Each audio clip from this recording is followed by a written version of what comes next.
مفتی طارق مسعود کے بیانات کے لیے مفتی صاحب کے آفیشیل چینل مفتی طارق مسعود سپیچز کو سبسکرائب کریں۔ آج میں نے ارادہ کیا کہ بیان شروع کرنے سے پہلے ایک خواب سناؤں آپ لوگوں کو۔ آپ بھی حیران ہوئیں گے کہ آج تک تو کبھی آپ نے خواب کی بات کی نہیں۔ ہمارے جو مؤذن صاحب قاری رشید، اللہ ان کی مغفرت فرمائے، ان کے درجات کو بلند فرمائے، 40 سال سے زیادہ اس مسجد کی انہوں نے خدمت کی۔ تو میں جب اس مسجد میں تقریباً 15-16 سال پہلے آیا تو یہاں میں نے سوچا کہ میں یہاں بیانات کا سلسلہ شروع کروں، درس حدیث دوں، واعظ کروں۔ ہوتا ہے نا، انسان سوچتا ہے کہ بھئی انتظامیہ سے مشورہ بھی ہوا کہ ہفتے میں کتنے دن درس ہوگا، کب ہوگا، کیسے ہوگا۔ تو یہاں ہمارے قاری صاحب تھے، جو قاری رشید صاحب جن کا انتقال ہو گیا، یہ مؤذن تھے۔ انہوں نے مجھے کہا کہ آپ کے آنے کے بعد مجھے ایک خواب آیا ہے، جب آپ یہاں آئے ہیں تو مجھے ایک خواب آیا۔ میں نے کہا جی کیا خواب آیا؟ اول تو مجھے کوئی کہہ دے نا مجھے خواب آیا ہے تو میں کہتا ہوں ابھی ٹائم نہیں ہے ہمارے پاس، ٹھیک ہے نا، پتہ نہیں کیا سنا رہا ہوگا بیٹھ کے، لیکن بس میرا بھی موڈ اچھا ہوگا تو میں نے کہہ دیا ہاں جی بتائیں۔ کہنے لگے میں نے خواب میں دیکھا کہ میں اور آپ، یعنی وہ اور میں، کہیں جنگل میں جا رہے ہیں، کہیں سفر پہ۔ آگے دیکھا بڑے بڑے جنگلی جانور کھڑے ہیں، اژدہے اور ڈائناسور جیسے، نہیں خطرناک، شیر، چیتے۔ انہوں نے ہمارا راستہ روکا ہوا ہے، ہمیں آگے جانے نہیں دے رہے۔ کہہ رہے ہیں میں اور آپ کھڑے ہو گئے کہ اب کیا کریں، تو راستہ ہی بند ہے، اتنے بڑے بڑے اژدہے منہ پھاڑ کے کھڑے ہوئے ہیں۔ تو کہتے ہیں آپ کے ہاتھ میں قرآن تھا، تو کہیں غیب سے آواز آئی یا کہیں پتہ نہیں کوئی الہام ہوا، کیا ہوا کہ بھئی ان کو قرآن سناؤ، ان کو قرآن کا درس دو۔ تو کہنے لگے آپ نے قرآن اٹھا کے درس دینا شروع کیا اور وہ سارے جانور آہستہ آہستہ اپنی جگہ سے ہٹتے چلے گئے۔ تو میں نے ان سے کہا اس خواب کی تعبیر بہت واضح ہے،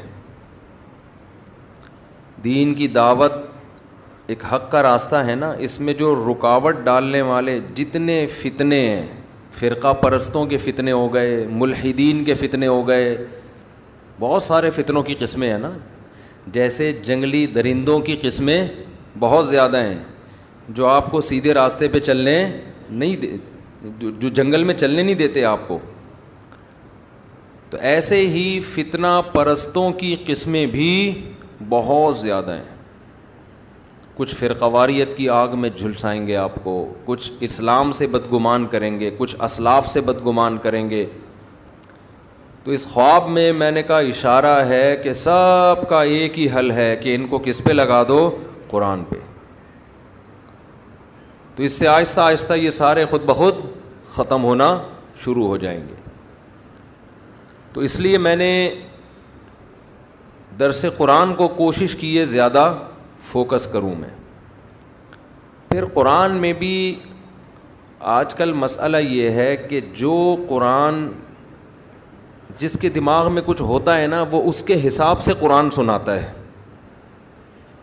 میں اپنی مثال دے دوں، اگر میں نے دماغ میں 4 شادیاں مسلط کی ہوئی ہیں تو میں ہر آیت سے 4 شادیاں کشیدتا رہوں گا، ٹھیک ہے نا۔ یہ ہوتا ہے بعض خطیبوں کے ساتھ، ہر چیز ادھر ہی اٹھا کے فٹ کریں گے۔ میں نہیں کرتا ایسے، لیکن ہو سکتا ہے یہ نفسیات بن جاتی ہے انسان کی۔ بعض لوگ جو جہاد کے قائل ہیں، ہونا چاہیے انسان کو، وہ ہر آیت سے جہاد جس کا جہاد سے کوئی تعلق بھی نہیں ہے اس سے بھی کیا نکالا جا رہا ہے، وہ پورے قرآن میں الحمد سے لے کے والناس تک ان کا قرآن گھومتا ہے جہاد کے گرد۔ یہ بھی غلو ہے بھائی، جتنا جو چیز ہے اس کو اتنا بیان کیا جائے، جس کو جتنا رکھا گیا ہے نا۔ کوئی اس کو پورا تبلیغ پر، کوئی پورا سیاست پر، کوئی خلافت پر۔ اب تو سیاسی جماعتیں ایک دوسرے پہ فتویٰ لگانے میں بھی قرآن کا سہارا۔ آپ کا آدمی جب وہ غلطی کرے اس پہ قرآن کی آیتیں فٹ نہیں کرتے. جیسے ہی مخالف پارٹی نے وہ غلطی کی, قرآن پڑھ کے سنانا. فرقہ پرست بھی یہ کام کرتے ہیں. آپ کی مخالف رائے پہ کوئی عالم چلا گیا تو فوراً یہودیوں کے علماء والی جو آیتیں ہیں وہ اپنے مخالفین علماء پہ فٹ کرنا شروع کر دیں کہ یہود و نصارہ کے مولوی یہی کرتے تھے, آج یہ مولوی بھی. تو ہر آدمی کوشش کرتا ہے اپنی جو ایک, جس کو کہتے ہیں نا فرسٹریشن, جو ایک ٹھڑک ہوتی ہے, وہ ٹھڑک کس طریقے سے پوری کر رہا ہوتا ہے. لیبل کس کا لگ رہا ہوتا ہے؟ قرآن کا. تو میں نے یہ ارادہ کیا تھا. اچھا, ڈاکٹر اسرار احمد رحمہ اللہ تعالیٰ کی ایک اچھی بات یہ لگی کہ ان کے درس میں یہ عنصر کم نظر آیا. میں یہ نہیں دعویٰ کرتا کہ بالکل بھی نہیں تھا, ان کے بھی اپنے کچھ نظریات تھے جو وہ درس میں لاتے رہتے تھے. لیکن اتنی بات ہے کہ انہوں نے قرآن کے وہ مضامین جو قرآن نے بہت اہتمام سے بیان کیے, ان مضامین کو انہوں نے بہت زیادہ ہائی لائٹ کیا ہے. تو بہرحال میں نے یہ, اور بھی علماء ہیں, لیکن ہمارے علماء کا مسئلہ یہ ہے کہ وہ میڈیا پہ نہیں ہیں. ان کے درس اپنی مسجدوں کے اندر محدود ہیں. حضرت مولانا سرفراز خان صفدر صاحب رحمہ اللہ تعالی گجرانوالہ کے بہت بڑے عالم, نہیں علامے تھے وہ, اتنے بڑے عالم کہ آپ ان کی کتابیں پڑھو آدمی حیران ہو جاتا ہے کہ کیسا علم اللہ نے اور تحقیق کیسی دی تھی ان کو. جب میں نے ان کی کتابیں پڑھی نا تو میں نے کہا بھائی یہ ایک صفحہ لکھنے میں کم سے کم 1.5 سے 2 مہینہ لگا ہوگا, جو ریسرچ ان کی ایک پیج پر ہوتی ہے. جبکہ مکتبہ شاملہ بھی نہیں تھا, گوگل بھی نہیں تھی. ان کے بارے میں تھا کہ جب وہ تحقیق کرتے نا ان کو پتہ چلتا کہ یہ حوالہ مجھے ملے گا ترکی کے فلاں کتب خانے میں فلاں کتاب میں ہے, یہ یہاں سے کسی کو بھیجا, چل بھائی ترکی جا, فلاں کتاب نکال تلاش کر, اس کے فلاں صفحے میں دیکھ کے مجھے بتا کہ ہے یا نہیں ہے. سمجھتے ہو؟ تو ایسے ان کی تحقیقی کتابیں ہیں, لیکن ہماری عوام ان کو جانتی بھی نہیں ہے. کیوں؟ بھائی وہ میڈیا کا استعمال ہی نہیں تھا, لوگوں کو پتہ ہی نہیں ہے. اور آج کل جتنے لوگ فائدہ اٹھا کے نا اپنی تحقیق لا رہے ہوتے ہیں, یہ اصل میں ان لوگوں کی تحقیقات ہوتی ہیں. نسبت کس کی طرف کر دیتے ہیں؟ میری تحقیق, حالانکہ اپنی نہیں ہوتی کسی کی ہے, چوری کر کے اپنے کھاتے میں ڈال دی. محنتیں ان لوگوں نے کی ہیں جو دنیا کے سامنے ہیں ہی نہیں. تو میں نے یہ ان کا, میں ایک عرض کر رہا تھا, ان کا بھی بڑا زبردست درس ہوا کرتا تھا. میرا خیال ہے 30-35 بار انہوں نے پورے قرآن کا درس ختم کروایا, مجھے صحیح طرح یاد نہیں ہے, 20 بار یا 30 بار اس طرح پورے قرآن الحمد سے لے کے والناس تک انہوں نے درس قرآن دیا ہے.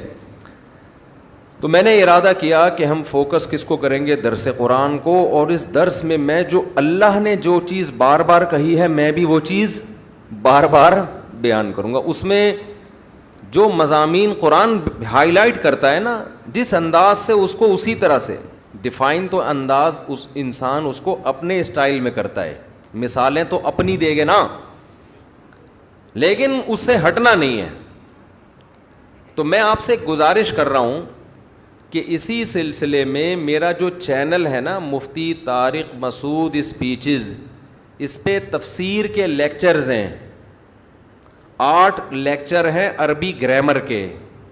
اتنی عربی اس میں سکھائی گئی ہے کہ آپ کو قرآن کی زبان میں سمجھ میں آنا شروع ہو جائے. پھر انہی لیکچرز کو سامنے رکھتے ہوئے باقی درس ریکارڈ کروائے ہیں. انہی لیکچرز میں جو آپ کو گرامر آئے گی اس کی پریکٹس کروائی گئی ہے. تو تفسیر لیکچر نمبر 1, تفسیر لیکچر نمبر 2, تفسیر لیکچر نمبر 3, ابھی پتہ نہیں کتنے لیکچر ہو چکے ہیں, میرا خیال ہے 200 کتنے ہو گئے, تو بہت ہو گئے ہیں. تو وہ تو مجھے بھی پتہ ہے بہت ہو گئے ہیں, تو کتنے, اچھا میرا خیال ہے 200 تک ہو چکے ہیں. تو آپ حضرات ایک کام کریں, وہ لیکچر بھی کیا ہیں, اس میں بھی میں نے ٹو دا پوائنٹ قرآن بیان کیا ہے, دائیں بائیں بالکل بھی نہیں گیا, ٹو دا پوائنٹ, بس قرآن کیا کہہ رہا ہے. باقی دیکھیں قرآن تو ایک سمندر ہے نا, اس میں غوطے لگاؤ تو وہ تو مضامین نکلتے چلے جائیں گے. ایک آیت پہ 6 گھنٹے بھی تقریریں ہو سکتی ہیں. لیکن ہم نے کوشش کی ہے کہ اس کو بس قرآن سمجھ میں آ جائے کہ اللہ ہم سے کہہ کیا رہا ہے. باقی اس میں علمی نکات کے تو ایک پورا سمندر ہے, تو وہ لیکچر آپ لوگ سنیں. ابھی رمضان ہو رہا ہے ختم, اور آپ نے ہو جانا ہے مارکیٹ سے شارٹ. سمجھتے ہو؟ تو قرآن سیکھو نا, کچھ آگے بڑھو نا. یہ درس جو میرے ہوتے ہیں اس میں تو قرآن بھی چل رہا ہے, اور پھر موجودہ حالات کے لحاظ سے ہم دائیں بائیں بھی چلے جاتے ہیں. اس میں ٹو دا پوائنٹ قرآن ہے. ان لیکچرز کو آپ سنیں. میرا چینل مفتی طارق مسعود اسپیچز پہ وہ لیکچرز اپلوڈ ہو چکے ہیں. رمضان میں ابھی ناغہ چل رہا تھا کیونکہ میرے مصروفیت اتنی ہو گئی تھی, ارادہ تو میں نے کیا تھا لیکن نہیں ہو پایا. پھر یوٹیوب کی بھی کوئی پالیسی ہوتی ہے, آپ ایک وقت میں اتنا مال ڈال نہیں سکتے یوٹیوب پہ, ٹھیک ہے نا, وہ نوٹیفیکیشن نہیں بھیجتا. تو اس چینل کو سبسکرائب بھی کر لیں. اس کا فائدہ یہ ہوگا کہ آپ کو نوٹیفیکیشن مل جائے گا. سمجھتے ہو؟ اور بیل آئیکن پہ کلک کرنا نہ بھولیے. وہ ہم نے یوٹیوب سے جب بھی کسی چینل پہ جاؤ نا آتا ہے بیل آئیکن پہ کلک کرنا. ابے بھائی تو بول آگے. کوئی چیز ویڈیو ہم دیکھ رہے ہوتے ہیں نا, پہلے وہ اپنی قومی ترانے سنانا شروع کر دیتا ہے, تو آدمی کو غصہ آتا ہے. بات کر ہمارا ہیڈک ہے بیل آئیکن پہ کلک کر, یہ آٹو پہ آیا ہوا ہوں میں وہاں سن کے نا. تو بیل آئیکن پہ کلک کریں نہ کریں, سبسکرائب کر لیں. اس سے کسی دن غیرت جاگ جائے گی آپ کی. جب بار بار نوٹیفیکیشن آئے گا تفسیر کے لیکچر کا, بھائی لیکچر شروع ہونے والا ہے, تو شاید کسی دن آپ کی غیرت جاگ جائے کہ آج سن لو یار. اور وہ سنجیدہ لوگوں کے لیے. دیکھو اڑا اوڑی والے دنیا میں بہت ہیں, جذباتی لوگ دنیا میں بہت ہیں. آپ کو ایسے لوگ ملیں گے ہو ہاں روئے دھوئے نماز میں ایسے تہجد میں لگے ہوئے ہیں, اگلے دن مارکیٹ سے شارٹ. نبی صلی اللہ علیہ وسلم کو وہ عمل محبوب تھا جو نبی فرماتا, حضرت عائشہ فرماتی تھی تھوڑا ہو لیکن پابندی کے ساتھ. تو وہ ہفتے میں صرف 3 دن اپلوڈ ہوتا ہے, پیر, منگل اور بدھ کو. اس درس کی خاصیت یہ ہے کہ بالکل سہل انداز میں عوامی اسٹائل میں ہے, وہ گاڑھا اور پیچیدہ نہیں ہے. میری عادت ہوتی ہے میں وہ کام نہ کروں جو دوسرے پہلے کر چکے ہیں, وہ کام کرو جو دوسرے نہیں کر رہے. ہمارے ہاں یہ بھی ہوتا ہے نا, ایک آدمی ایک کام کر رہا ہے, آپ نے ٹانگ اڑا کے, جب ایک محلے میں مسجد بنی ہوئی ہے اسی کے ساتھ آپ دوسری مسجد کیوں بنا رہے ہو بھائی؟ یہ غلط ہوتا ہے نا. وہاں بناؤ جہاں نہیں ہے مسجد. تو میری عادت یہ ہوتی ہے کہ جو کام پہلے آلریڈی ہو چکا ہے میں وہ نہ کروں. تو جب میں نے یہ تفسیر کے لیکچر ریکارڈ کرنے کا ارادہ کیا, مجھے پتا تھا اس میں بہت ٹائم لگے گا, لیکن ہم نے کہا اب تک یوٹیوب پہ اس طرز کے تفسیر قرآن کے لیکچر موجود نہیں ہیں. اگر کوئی پورا قرآن سن کے سمجھنا چاہتا ہے اور تھوڑا چاہتا ہے کہ مجھے عربی بھی آ جائے, تو میری ابھی تک میری تحقیق سے پتہ چلا ہے کہ ایسے لیکچرز ابھی تک موجود نہیں ہیں. ڈاکٹر اسرار احمد کے ہیں لیکن وہ اس طرز کے نہیں ہیں, وہ الگ انداز کے, اس کی اپنی افادیت ہے. تو الحمد سے لے کے والناس تک کوئی اگر قرآن سمجھنا چاہے گا, میں انشاءاللہ امید سے کہتا ہوں کہ اگر وہ اس طرز پہ سنے گا نا تو آہستہ آہستہ عربی سے اس کو اتنی مہارت ہو جائے گی کہ خود بخود آگے قرآن سمجھ میں آنا شروع ہو جائے گا. تو وہ لیکچر سنا کریں, تمیز سے 40 منٹ کا ہوتا ہے. روزانہ ایک ٹائم متعین کر لیں یار, ہینڈ فری لگا کے ہم نے بیٹھ جانا ہے, اور کوشش کریں قرآن سامنے رکھ کے پڑھیں. سمجھتے ہو؟ ایک پین بھی رکھ لیں, اس پہ چھوٹے چھوٹے نوٹس بھی لکھتے رہیں. اور قرآن 15 لائنوں والا ہو یا 17 لائنوں والی, جو قرآن ہو وہ پھر ہمیشہ وہی رہے. یہ بھی ایک اصول یاد رکھ لیں, زندگی بھر قرآن کی تلاوت کا معمول بنائیں ایک جیسا قرآن. اس کا بڑے فائدے ہیں. کیا ہیں یہ بات لمبی ہو جائے گی. یعنی آپ اپنے لیے گھر میں جس قرآن پہ تلاوت کریں نا, قرآن آتے ہیں زیادہ تر 15 لائنوں والے یا 16 لائنوں والے. 17 کا تو میں نے ویسے ہی کہہ دیا, 16 والے. اب ایسا نہ کوئی 17 والا تلاش کر رہا ہو. تو میں نے چونکہ 15 لائنوں والوں سے حفظ کیا ہے, میں جہاں بھی دنیا میں جاتا ہوں 15 لائنوں والا قرآن تلاش کرتا ہوں. اس سے کیا ہوتا ہے, لاشعور میں آپ کے یہ بیٹھ جاتا ہے یہ والی آیت یہاں ہے, ٹھیک ہے نا. اس کا یہ مفہوم ہے. اگر آپ روزانہ مصحف بدلتے رہیں گے تو آپ کنفیوز رہیں گے, یاد کرنے میں بھی آسانی ہوتی ہے. تو ایک قرآن لے لیں 15 والا یا 16 والا. 15 والا لے لیں اس لیے کہ میں نے 15 سے یاد کی ہے, ٹھیک ہے نا. اور آج کل زیادہ وہی چل رہا ہے. اس میں تراویح کا حساب رکھنا بڑا آسان ہوتا ہے 15 لائنز والے قرآن میں. تو وہ آپ نے لے کے سامنے رکھ لیا. تھوڑا سا ہمت کر لو, کچھ انسان کے بچے بن جاؤ. اور آپ نے ایک پین رکھ لیا کان پہ, کتنا اچھا لگتا ہے نا.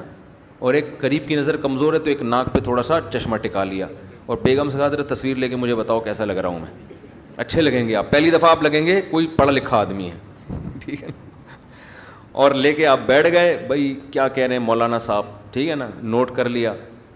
اس کے ویورز کم ہیں. کم کیوں ہیں کہ سنجیدہ لوگ ہی سنتے ہیں نا 40 منٹ. یہاں تو چٹکلے بھی چل رہے ہیں, لطیفے بھی چل رہے ہیں, ہنسی مذاق بھی ہو رہا ہے, پھر عبرت کی باتیں بھی آ رہی ہیں, تو یہاں تو 1 گھنٹہ بھی لوگ نکال لیتے ہیں. وہ 40 منٹ تمیز سے بات لوگوں سے سن نہیں جاتی, تو وہ سن لیں, بہت فائدہ ہوگا. یہ سمجھ کے سن لیں کہ بھائی 40 منٹ کی ایک کلاس ہم روزانہ لے رہے ہیں, اور روز بھی نہیں, ہفتے میں 3 دن. تو اس کی کوشش کریں گے کہ نہیں کریں گے؟ ایک بات تو یہ ہو گئی. دوسری بات, مسائل کے لیے لوگ مسلسل فون کرتے رہتے ہیں. ہم نے پھر ایک یہ آپ لوگوں کے فائدے ہی کے لیے ایک سیٹ اپ بنایا تھا کہ آسک مفتی طارق مسعود, ایک الگ چینل بنایا صرف اور صرف مسائل کے لیے. سمجھتے ہو, مینیج کیا نا ایک کام کو. مینیج اس طرح سے کیا, بھائی کچھ مسائل بار بار پوچھے جاتے ہیں, تو کیوں نہ ہم چینل پہ ڈال دیں نا, تاکہ کوئی دوبارہ ہمیں اس مسئلے کے لیے فون نہ کرے, وہ چینل پہ دیکھ لے. تو آسک مفتی طارق مسعود بھی میرا چینل ہے, اس پہ آپ جائیں گے. اگر آپ نے مسئلہ پوچھنا ہے تو پہلے تو آپ سرچ کر لیں لکھ کے کہ یہ مسئلہ پہلے سے بیان تو نہیں کیا ہوا. بیان کیا ہوا ہے تو پوچھنے کی بالکل بھی ضرورت, بولو نا, نہیں ہے. بیان نہیں کیا ہوا یا کچھ کنفیوژن ہو رہی ہے تو اسی میں مسئلہ پوچھنے کا طریقہ بھی بیان کیا ہوا ہے اسی چینل پہ. آپ جائیں اور اس کے مطابق آپ مسئلہ جو نمبر دیا ہے اس پہ سینڈ کر دیں, آپ کا نمبر انشاءاللہ آ جائے گا, وہ میں ویڈیو ریکارڈ کروا کے بھیج دوں گا. اور اگر کوئی ایسے پرسنل نوعیت کا مسئلہ ہے جو آپ کے لیے چینل پہ پوچھنا ممکن ہی نہیں ہے, آپ کی ساس آپ کو تنگ کر رہی ہے, آپ نام لے کے نہیں بتا سکتے, پکڑے جائیں گے آپ, یہ چھپ کے دوسری شادی کرنے کا آپ کا ارادہ ہے, پکڑے جانے کا شدید خطرہ ہے, تو پکڑے جائیں. میں تھوڑی بچاؤں گا آپ کو ان چیزوں سے. لیکن کوئی ایسا پرسنل نوعیت کا, میں دوسری شادی وادی کی نہیں پوچھ رہا ہوں, اسے بتا رہا ہوں, چھپ کے کرنی ہے, سوری آپ کا ہیڈیک ہے, ایسی چیزیں مجھ سے نہ پوچھیں, میں شرعی مسائل بتاتا ہوں. تو پرسنل کوئی ذاتی نوعیت کا مسئلہ حیا کے خلاف ہے تو اس کا بھی طریقہ ہے کہ اس پہ آپ نے کس سے رابطہ کرنا ہے, ٹھیک ہے نا. تو یہ دونوں چینل سبسکرائب کر لیں گے تو آپ کو فائدہ یہ ہوگا کہ نوٹیفیکیشن مل جایا کرے گا. تو آپ جو سارا دن فون میرا بج کے میں تو پاگل ہونے لگا تھا, وہ تو شکر ہے پاگل ہونے سے پہلے میں نے فون بند کر دیا, فلائٹ موڈ پہ رکھتا ہوں اب میں فون. تو یہ نوٹ کر لیں, پوائنٹ ٹو بی نوٹڈ.